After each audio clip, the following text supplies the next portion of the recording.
국제사회가 우려하는 일이 현실이 되는 분위기입니다. 현재 중국군이 홍콩과의 국경으로 부대를 움직이기 시작했고 홍콩 내의 중국 인민해방군의 수도 급격히 늘어나고 있습니다. 전 세계적으로는 홍콩의 시위를 지지하는 분위기입니다. 하지만 이와 반대로 미국의 거대 기업들은 중국의 눈치를 보며 비굴한 자세를 취하고 있습니다. 홍콩 시위에 대해 지지 표명을 하지 마라. 중국 정부가 전 세계를 상대로 이런 으름장을 놓았습니다. 그러자 미국의 기업들이 이에 화답하는 양상입니다. 표현의 자유와 다양성을 중요하게 생각하는 그들이 말입니다. 중국의 입김으로 미국 프로농구 NBA가 엄청난 위기에 직면했습니다. 참고로 NBA는 자국인 미국을 제외하고는 중국이 가장 큰 시장입니다. NBA 팀 중 하나인 휴스턴 로키즈의 단장은 트위터에 홍콩 시위를 지지한다는 글을 올렸습니다. 아이러니하게도 휴스턴 로키즈는 걸어다니는 만리장성 야오밍이 뛰었던 곳입니다. 중국이 가장 사랑했던 농구 선수죠. 그에 따라 휴스턴 로키즈는 NBA의 모든 팀 중 중국에서 가장 큰 인기를 누렸습니다. 단장의 발언이 전해지자 중국은 곧바로 조치에 나섰습니다. 중국 기업들은 후원을 중단했고 방송사들은 경기 중계를 보류하고 나섰습니다. 온라인 쇼핑몰에서 관련 상품이 모두 빠진 것은 물론입니다. 상황이 이렇게 되자 휴스턴 로키츠의 단장은 곧바로 사과를 했습니다. 신속한 사과에 중국과의 갈등은 봉합이 되는 모양새입니다. 하지만 미국 내에서 비판의 여론이 끌어오르기 시작했습니다. 돈 때문에 중국에 굴복했기 때문입니다. 게임 업체들도 중국 눈치 보기에 나섰습니다.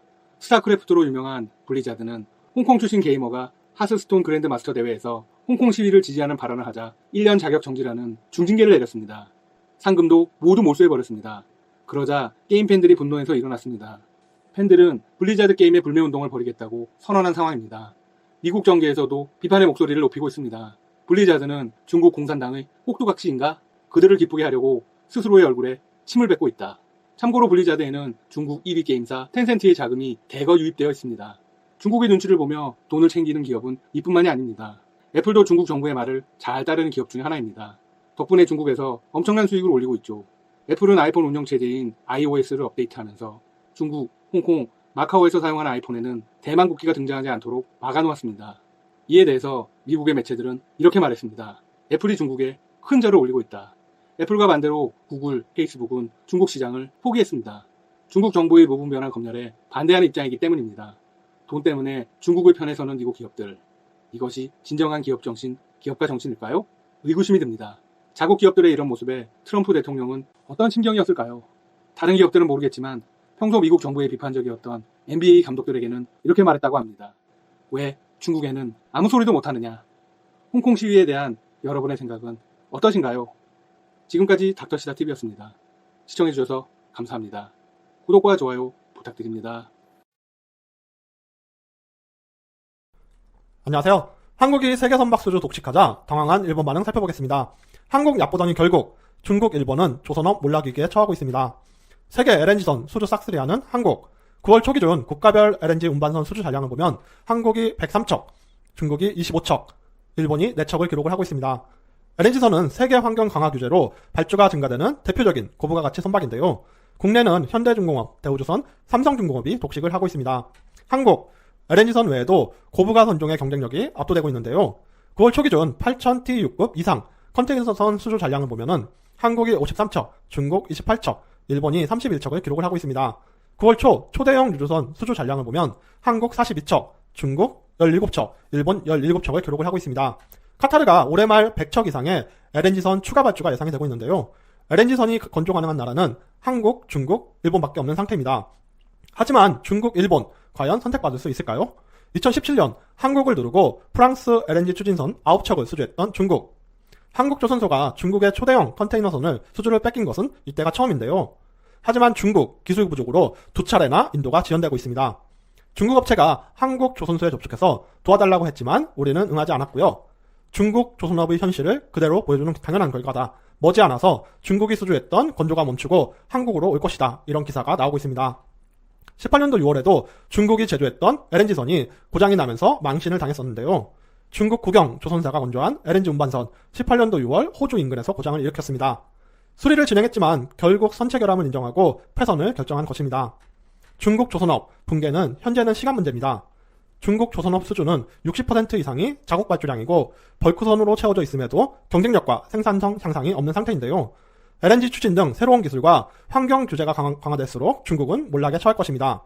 일본도 지금 조선업이 크게 몰락을 하고 있는데요. 니혼게이자의 신문은 일본의 몰락은 LNG선 수주 감소 때문이다. LNG선은 일본 중공업이 아시아 최초로 건조를 해서 오랫동안 일본의 대표 선종이었는데요.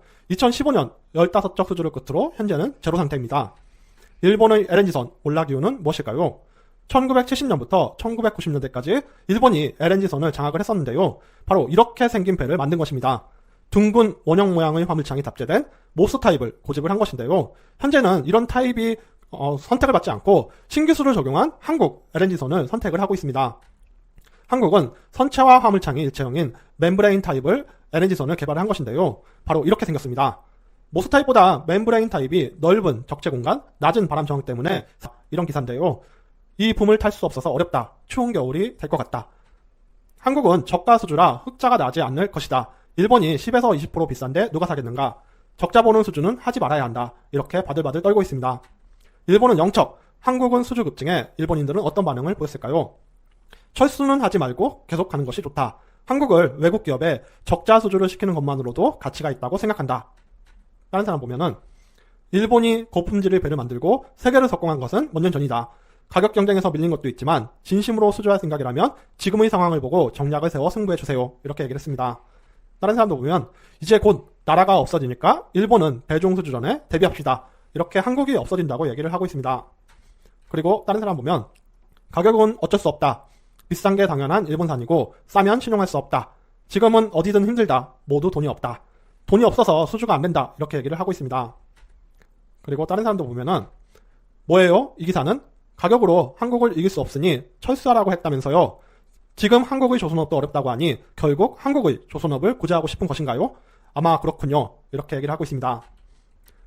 그리고 이런 곳에도 한국을 얕보는 폐해가 나타나고 있다. 지금이 제재의 기회. 일본은 한국 경제를 망칠 때다. 이렇게 얘기를 하고 있습니다. 자국 수주는 많이 했지만 경쟁력 없는 선박을 제조한 중국. 과거 일위만 생각하고 기술 개발이 없었던 일본. 한때 어려웠지만 꾸준히 기술 개발에 나선 한국. 한국 조선업의 부흥을 기대합니다. 좋아요와 엄지척 구독, 댓글 많이 눌러주세요. 감사합니다.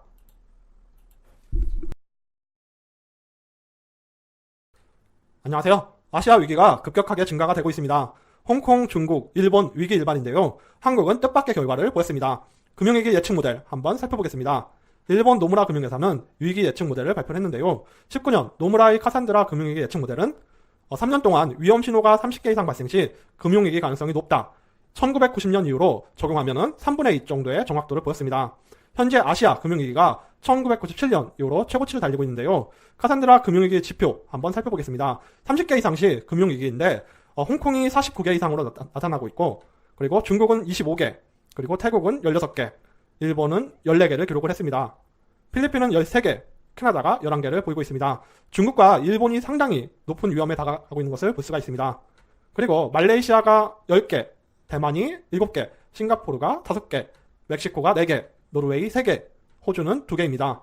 한국을 보면은 한국은 1개, 러시아가 1개, 인도가 0개, 프랑스도 0개, 미국도 0개. 한국의 위기 가능성은 중국, 일본보다도 현저히 낮은 상태를 볼 수가 있습니다.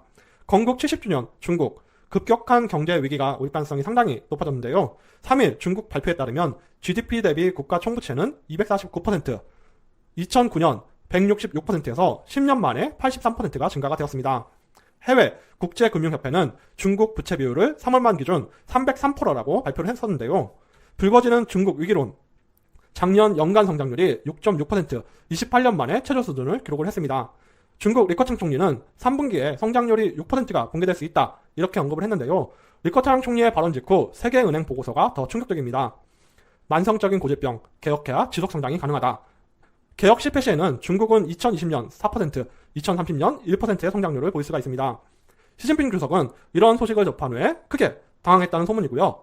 CNBC 등 미국 언론은 중국이 실상 더 어렵다 이런 반응을 보이고 있습니다. 중국 위기설 접한 일본인들의 반응을 살펴보겠습니다. 중국은 당분간 힘들어도 소프트웨어 독자 개발과 반도체 국산화는 착실히 진행되고 있어서 나중 되면 미국은 버려질 가능성이 크다. 한일 대립으로 반도체 자재를 제한하려고 해도 마찬가지다. 삼성, LG, SK하이닉스는 시련을 겪으면서 더 강해질 수가 있다. 이렇게 일본도 그렇게 할 경우에는 한국한테 벌어질 수 있다는 것을 볼 수가 있습니다. 그리고 규모적으로 나이아가라 폭포처럼 급락하진 않지만 일본도 남의 일이 아니다. 동양의 나이아가라, 후키와리 폭포 정도는 된다. 중국 다음으로 일본도 위기가 올 가능성이 높다. 이렇게 발표를 하고 있습니다. 중국뿐만 아니라 일본도 위기설이 확산이 되고 있는데요. 대외 환경 악화, 내수시장 악화라는 이중고를 겪고 있습니다. 일본인에 따르면 요즘 백화점을 방문해도 시민들이 구매보다는 아이쇼핑에 의존하고 있다. 이렇게 얘기를 하고 있는데요. 이 일 교토통신에 따르면 기업 120곳을 설문조사를 했는데 경기 확장 가능성이 있느냐? 이렇게 말했는데 전년에는 77%, 올해는 23%로 급락을 하고 있다고 합니다.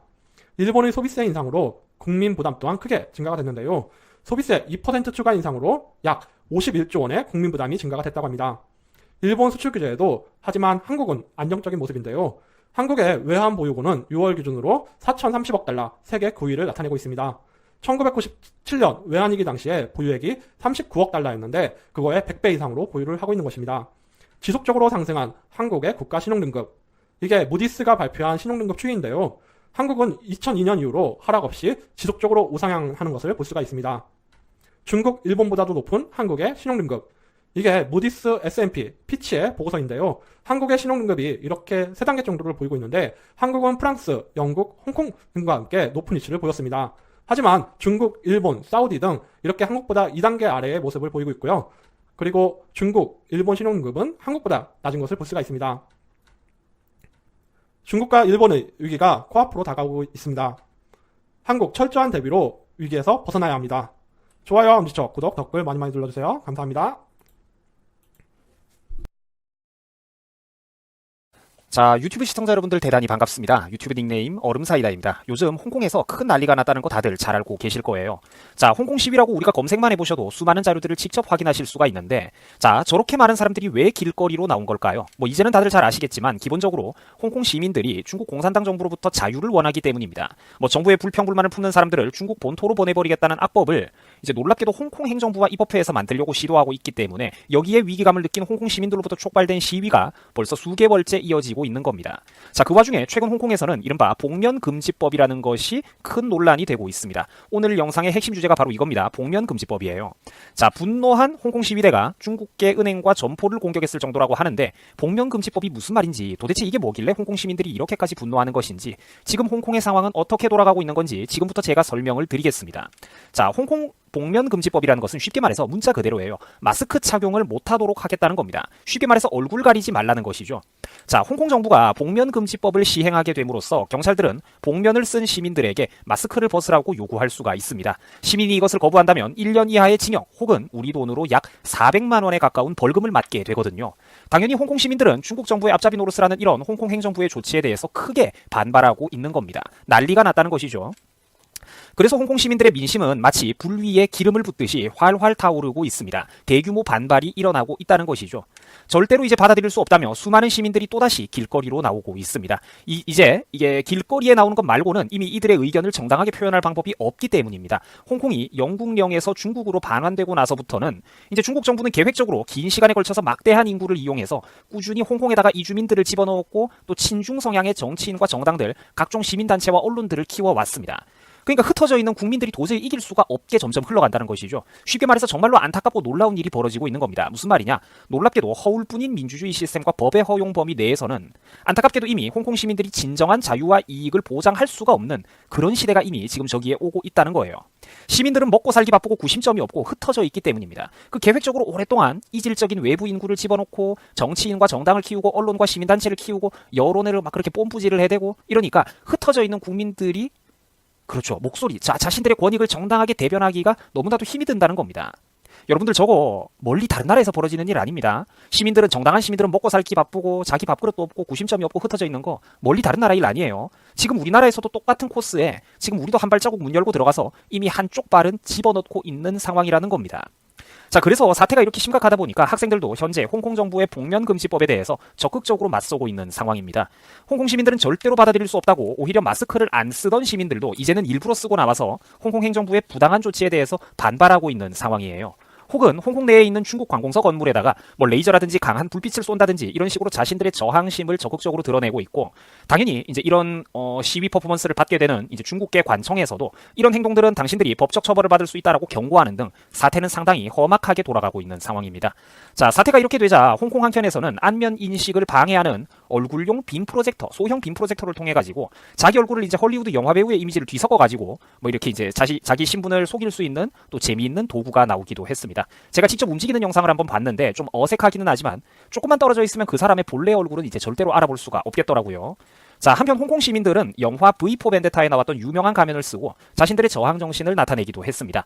영화 V4 벤데타는 기본적으로 어떤 타락한 정치권에 대해서 국민들의 저항 정신을 주제로 삼고 있는 영화인데, 우리나라에서는 정권이 바뀔 때마다 네티즌들이 서로 자신들을 상징하는 것이라며 이용해대는, 또 이제 인용해대는 웃지 못할 상황이 벌어지기도 했습니다.